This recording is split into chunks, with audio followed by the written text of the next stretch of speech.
This video is about serial killer Joe Metheny, who claims to have mixed human flesh with pork and sold it as ham. He is considered the largest serial killer of all time, at least in terms of physical size. Many of you have probably seen the image of Joe Metheny where he looks completely crazy and enormous, and there are many myths about this case that we will address. Here's a picture for those of you who haven't seen it. Joseph Metheny was born on March 2, 1955 in Baltimore. Baltimore is located in the state of Maryland and is also the largest city in Maryland, with approximately 600,000 residents in 2010. In 1955, there were about 900,000 residents in Baltimore, so the city has shrunk by almost a third since then. When Joe Metheny committed his crimes in the 1990s, Baltimore's population was only slightly larger than it is today. Baltimore is an industrial port city on the Chesapeake Bay. Baltimore is part of the Rust Belt, which has traditionally relied on the steel industry, which hasn't been doing very well in recent decades. The metropolitan area around Baltimore is not doing well today, and was in a similar state in the 1990s. In 2015, the average life expectancy was only 74 to 75 years, compared to the US average of 78 to 80 years. In fact, 14 neighborhoods in Baltimore have a lower average life expectancy than North Korea. Many areas in Baltimore suffer from poverty and are problem areas. Crime in Baltimore is extremely high, far above the US average. In 2015, Baltimore had 344 murders, which means there were over 52 murders per 100,000 residents. Only St. Louis was worse in 2015. Not even Detroit, where people are leaving their homes, has a higher murder rate than Baltimore. And only 3 countries in the world are worse than Baltimore: El Salvador, Jamaica, and Venezuela. These measurements are from 2017 for El Salvador and Jamaica, and 2016 for Venezuela. For a more positive view of Baltimore, the musical Hairspray is recommended. The first song in Hairspray is called Good Morning Baltimore. Joe Metheny grew up with 5 siblings, but we don't know their ages or whether they were older or younger than Joe.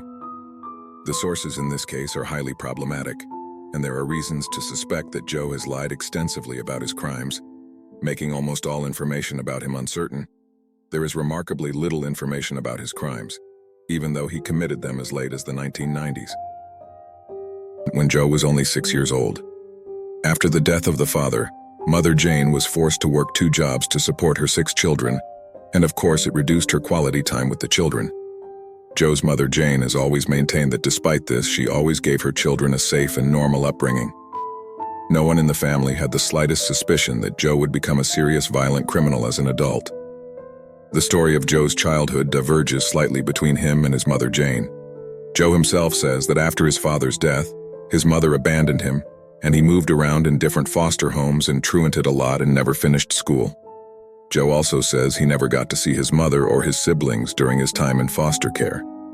Mother Jane, on the other hand, claims that after her husband's tragic death, she took very good care of all the children and worked hard so that they could afford to stay in the house and loved them all.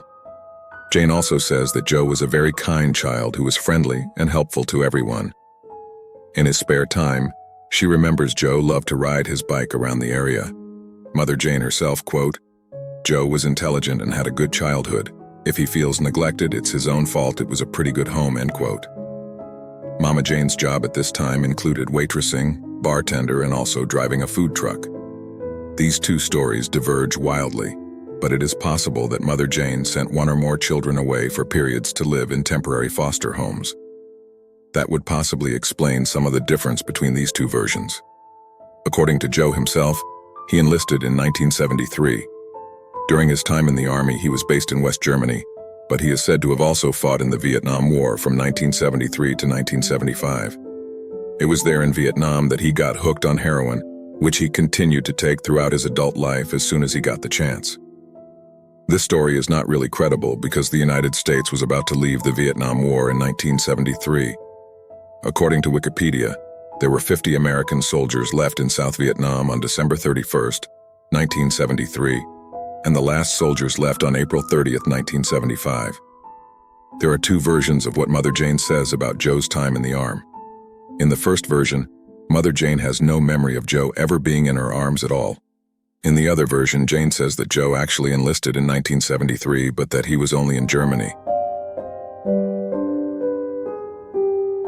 At 187 centimeters and tons of muscle, Joe was a huge man as an adult and continued to grow in size. Funnily enough, Joe was nicknamed Tiny by his friends. Joe rarely contacted his mother after he enlisted. Jane herself quotes, "He just drifted further and further away. I think the worst thing that ever happened to Joe was drugs.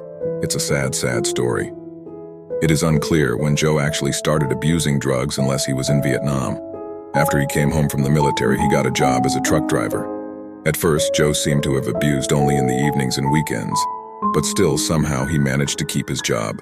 On several occasions, he is said to have lived basically as a homeless person with other addicts, but he still continued to work. Maybe it was working in periods and homeless drug addiction in other periods. Several of his employers are said to have described him as intelligent, eloquent, and even polite. Joe's favorite drug seems undeniably to have been heroin. This was Joe's existence for the rest of the 1970s and most of the 1980s. He was often homeless, but often managed to get a job most of the time. Joe's was not living a healthy life, and he steadily gained weight until he reached 220 kg. So he was 187 centimeters tall and weighed 220 kilograms. His BMI was 63. So we are talking about a huge serial killer here. Joe Metheny may be the biggest serial killer physically. Somewhere in the late 80s, Joe began a relationship with a homeless woman he met among his addict friends, and she became Joe's greatest love. He decided to get sober and help her get sober. They married and had a son probably in 1989. Both were still addicted to heroin, but Joe managed to get a small trailer where the little family could live. He still had his special ability to keep his job, or at least get a new job despite his heroin addiction. When their son was born, Joe changed jobs to be able to be at home more with his little family. He started working as a truck driver for Joe's Dime and Son Pallet Company, a company about manufactured pallet collars. The caravan that Joe had acquired for his small family was furnished with a couple of chairs, sofa, TV, fridge, freezer, hob, and a small heating element. Joe drank a lot of alcohol every day after work. His favorite drink was Sudden Comfort, that is whiskey, and according to him, it was often a whole bottle every night. And it was also really fun if Joe had a little heroin. Joe's wife, who has not been named in any of the sources I have read, walkway and bicycle section. In 2016, it is in very bad shape, but the tent city had disappeared today because a new casino has been built by the bridge. According to the information Joe received, there would be some type of drug party under the bridge at a given time, and then the ex-wife and her new boyfriend were expected to attend. Joe was absolutely furious. This was his chance for revenge. Joe storms out of his trailer and grabs his wood axe and heads to the Vietnam Veteran Memorial. Reportedly, the axe is an axe that Joe found under the bridge. When Joe arrives at the scene, he goes under the bridge and looks, but he doesn't find his ex-wife and her new boyfriend. All he finds are two homeless men high on heroin lying on a smelly old mattress. These two men are addicts Randy Pike and Randall Brewer. Joe is huge, angry, and armed with an axe. Randy and Randall are, of course, terrified. Joe demands that they tell where his ex-wife is. Randy and Randall claim they don't know. However, it turns out that they know Joe's ex-wife, or at least are familiar with her. Randy and Randall say that she was there a while ago, but that she had since left the place with her boyfriend. Joe sees red. He somehow manages to decide that both Randy and Randall have been doing drugs with his ex's wife and then having sex with her. He is filled with anger, disappointment, and frustration that the ex-wife and her new boyfriend are not there under the bridge. The information he got said they would be there. He's been looking for so long, and now he's so close. And here are these silly alcoholics who have had sex with his ex-wife. Joe raises the axe and begins mindlessly slashing both Randy and Randall. Again and again, the huge Joe swings the axe at them, and there under the bridge, both Randy Pike and Randall Brewer are robbed of their lives. When Joe realizes what he has done, he still proceeds to dismember both Randy and Randall. He seems to have some confused idea of hiding his crime, but then he remembers his ex-wife and her boyfriend. He throws away the axe and hides the dismembered bodies a little carelessly on the smelly mattress where they were lying when he showed up. Joe leaves to continue looking for his ex-wife and her new boyfriend, and now perhaps the strangest thing in the whole case happens. Strangely, a man named Larry Amos comes by a little later. We don't know how Larry reacted when he found the dismembered bodies. It's even possible that he didn't see them in case Joe covered them up, but we do know that Larry Amos brought the murder weapon with him.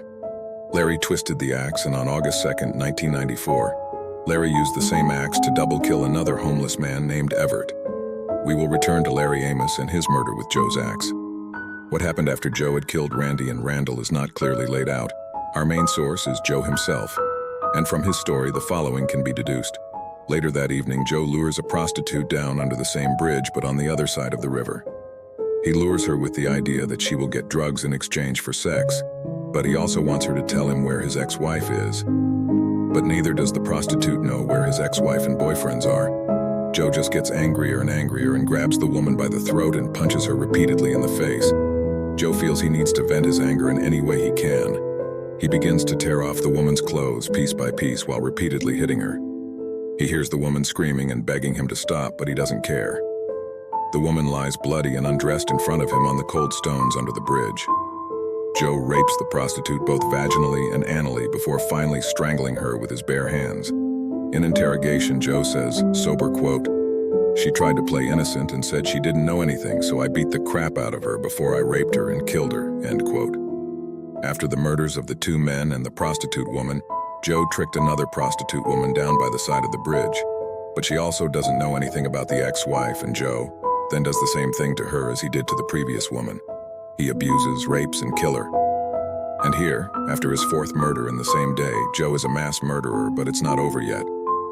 Because in the midst of this misery, an African-American man is fishing further away, and he happens to witness this fourth murder. Joe realizes that this man has way too much. He finds an old rusty iron pipe and rushes towards the fishing man. The man throws his fishing rod and tries to escape, but he trips. Joe catches up with him and hits him about 10 times in the head with the iron pipe. Pleased, Joe hears the man's skull crack. The fishing man became Joe's 5 victims this evening.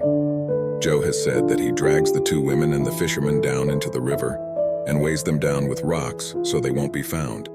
By this point, he had probably completely forgotten about Randy and Randall on the other, who had been there for at least a week.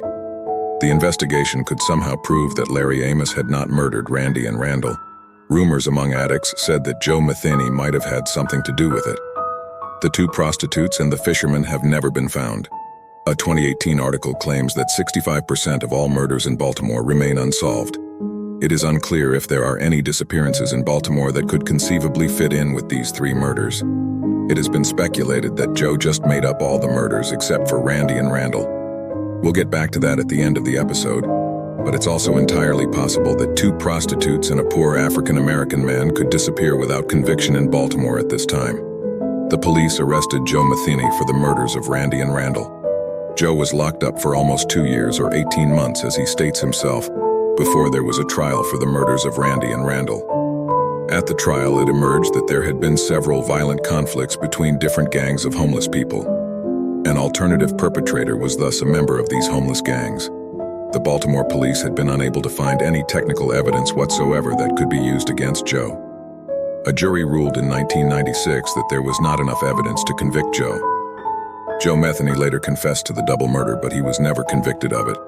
Larry Amos was also tried, and he took a plea deal for manslaughter and was sentenced to 8 years in prison, but he was released after 1 year and 9 months. That's how much a life was worth in Baltimore in the 1990s. Joe now went back to his job and asked to have his job back, and he got it. There is a slightly problematic task. Joe says that 6 months after he murdered Magaziner, he went and dug up the grave again. This assignment is problematic then because Joe was incarcerated at the time, but maybe he was on leave or maybe it happened later. From the technical evidence, one might assume that parts of this story are true. Joe says he decapitated Magaziner's body and took the head home to have sex with it. When he didn't want her head anymore, he allegedly put the head in a box and threw it in the garbage. Kathy Ann Magaziner's head has never been found. Sometime before November 1996, Joe opened a small open-pit barbecue down the road near his home and workplace. We then assume that this is a small stall where he sells burgers and sandwiches to passers-by. Joe says that this was quite a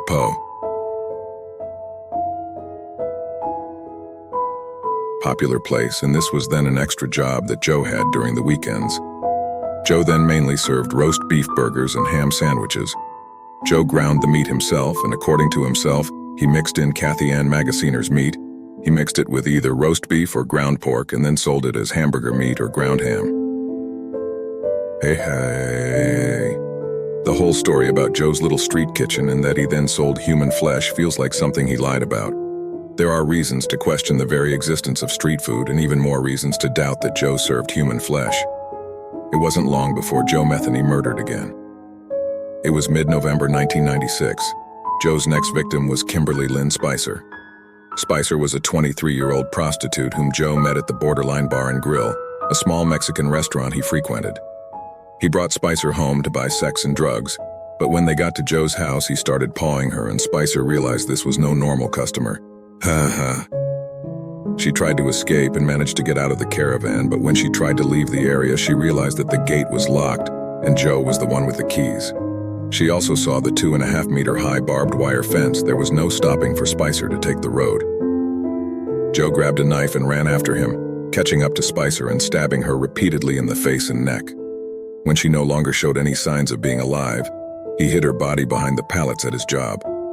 Joe later retrieved the body, dismembered Spicer, and took care of parts of the meat which he ground up and then mixed with pork meat which he put in the freezer to sell as hamburgers in his little stand down the road to unsuspecting hungry people.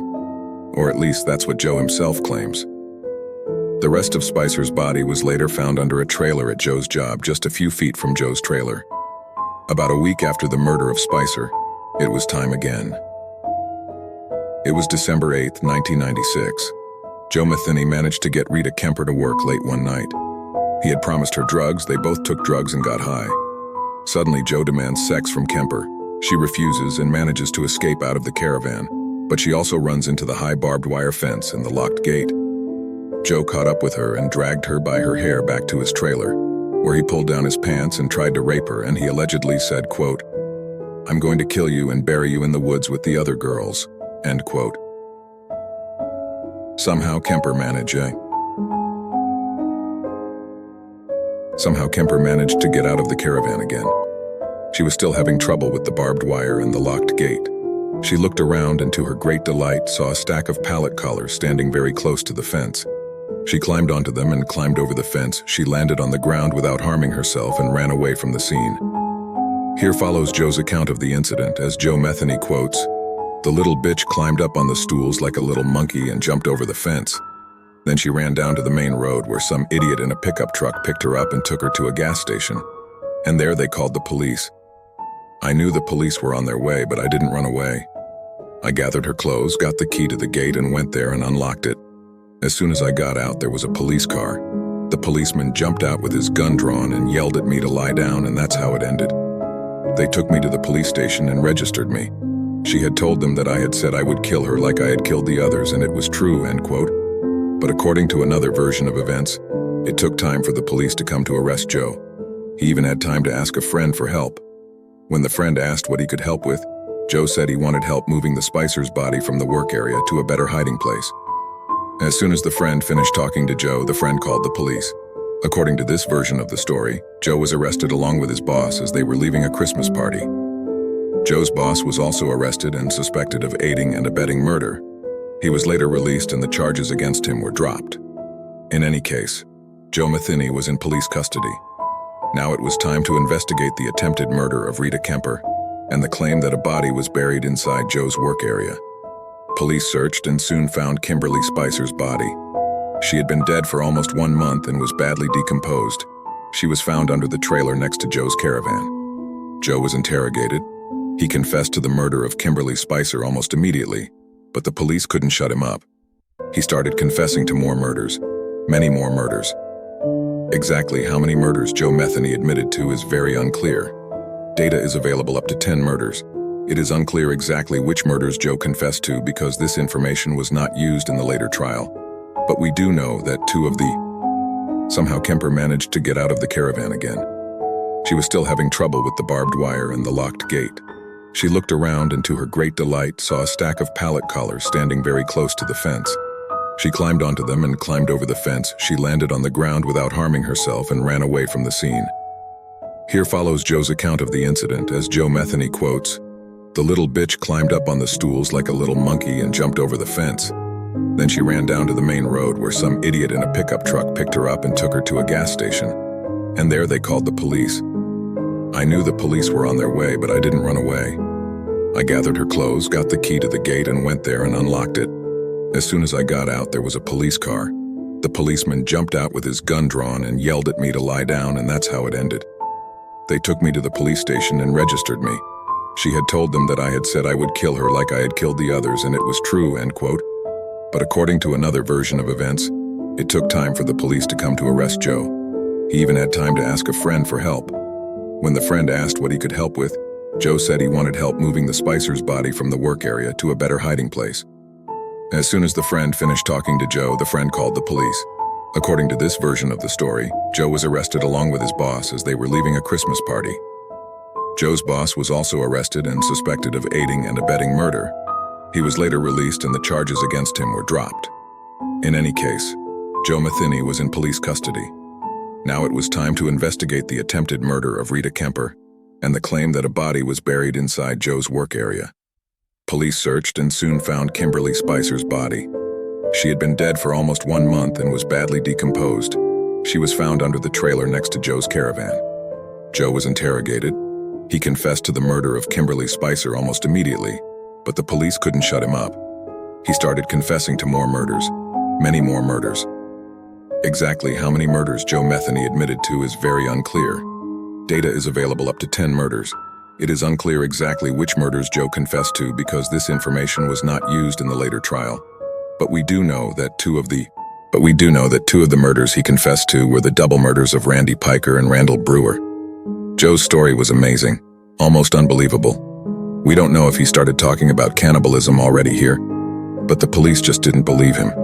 He had apparently killed Kimberly Spicer and Rita Kemper, but police wondered, were there really more victims? Joe then said he could prove he had murdered someone else.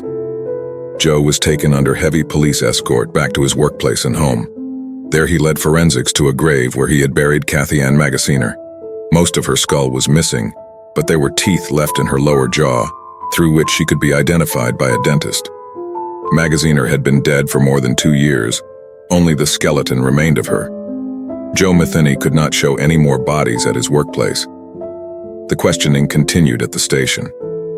During the interrogations, Joe claimed for some reason that his mother was dead, but she was still alive, and as I mentioned earlier, has disputed many of the information Joe has given us about his childhood. We have not been able to find out exactly what Joe said in the interrogation. There were 3 other prostitutes who had sold their bodies along Washington Boulevard in Baltimore that Joe claims to have murdered. The police had a lot to say when he was done. They said in a press conference that Joe had chosen young white prostitutes who were addicted to heroin and cocaine. He had also subjected his victims to gross sexual abuse. The prosecutor felt there was enough evidence to charge Joe Metheny with 1 attempted murder of Rita Kemper and 3 murders. The 3 murders were Kimberly Spicer, Kathy Ann Magaziner, and a 28-year-old woman named Toni Lynn Ingracia, whom I mentioned earlier, she who became a murderer in 1993. But the prosecution for the murder of Toni Lynn Ingracia was later dropped due to lack of evidence. So we don't really know why the police were so sure that Joe had murdered Toni Lynn. There is also a dismembered woman who could never be identified that the police suspected Joe of, and they also searched for the remains of a man Joe Metheny had admitted to murdering. In 1997, Joe is put on trial for the attempted murder, kidnapping, and attempted rape of Rita Kemper. The sentence was 50 years in prison for the kidnapping and the attempted rape, but he was acquitted of the attempted murder. Now, Joe had 50 years in prison to look forward to, but it was about to get worse for, you can judge me and he will send me to hell for all eternity. I murdered people because I thought it was fun. He jury deliberated for 2 hours before sentencing Joe Metheny to death. Joe was placed on Maryland's death row, awaiting his execution. On July 25, 2000, the Baltimore Sun reported that the Maryland Court of Appeals had invalidated the death sentence against Joseph Metheny. The punishment was converted to life imprisonment without the possibility of parole. Joe's attorney told the media that she hadn't spoken to Joe about this decision, but she believed Joe would be happy, even though he had told the jury he wanted to die. The lawyer said that when the whole show was over, Joe probably realized that he actually wanted to live. The reason the death sentence was overturned was because it was argued that it was not a robbery since the victim's belongings were found elsewhere. In 2003, Joe wrote a confession. At least I believe it's from 2003 because Joe stated in the confession that he was 48 years old, and he was born in 1955. This confession can be found in many places on the internet. It's worth noting that this isn't the confession Joe gave to the police, and it's not exactly what he said in the trials. In the 2003 confession, Joe admitted to 7 murders. These include the mass murder under the bridge, all 5 victims, as well as Spicer and Magaziner. However, he did not confess to the other murders he was suspected of. Joe concluded his confession with the quote, "The only thing I find regrettable in this story, the only thing I'm sorry about is that I didn't get to kill those 2 assholes I was really after, my ex-wife and the idiot she ended up with. You've now heard my story. It's horrific, but it's true. So the next time you stop by a roadside hamburger stand and want something to eat, think twice about where that meat comes from. Sometimes you can't be really sure who you're eating, haha." It actually says, haha, in Joe's confession. And if Joe had told you this on Christmas Eve, he probably would have mentioned the Christmas ham, so be sure where your Christmas ham comes from. How many people did Joe Metheny really kill? The information varies widely, ranging from 4 to 13 victims. The 2 most certain murder victims are Kimberly Spicer and Kathy Ann Magaziner. The police seem fairly certain that Joe killed the 2 homeless men under the bridge, Randy Piker and Randall Brewer, but he was acquitted of those murders in court, and there was at least one other possible suspect, the axe thief Larry Amos. Baltimore police also seem to believe Joe was responsible for Tony Lynn and Gracia's death. So there are 5 murders that the police are almost convinced Joe committed. Additionally, there are the 2 prostitutes and the fisherman from the mass murder under Memorial Bridge, which brings us to 8 victims. We have an unidentified body of a murdered and dismembered woman, making it 9 victims. Furthermore, there's the man whose disappearance the police investigated Joe for, making it 10 victims. We mentioned that Joe claimed at one point to have killed 3 more prostitutes, which would make it 13 victims. All we can be really sure of is that Joe Metheny most likely was a serial killer according to the FBI's current definition, which means 2 victims with a cooling-off period in between, and that Joe may have had as many as 13 victims. There is absolutely no technical evidence of cannibalism, or that Joe Metheny sold human flesh to unsuspecting customers. It's quite possible that when Joe realized he was going to spend the rest of his life in prison, he started to lie and build up his story in order to become Maryland's worst serial killer of all time. On August 5, 2017, Joe Metheny was found dead on the floor of his cell at Western Correctional Institution in Maryland. Joe was 62 years old. There have been reports that his death was investigated to determine if any foul play was involved, but as of the time of recording this episode, no results have been announced. Thank you for listening to this episode, and please feel free to comment on what you thought of the episode and which serial killer you'd like to hear about next.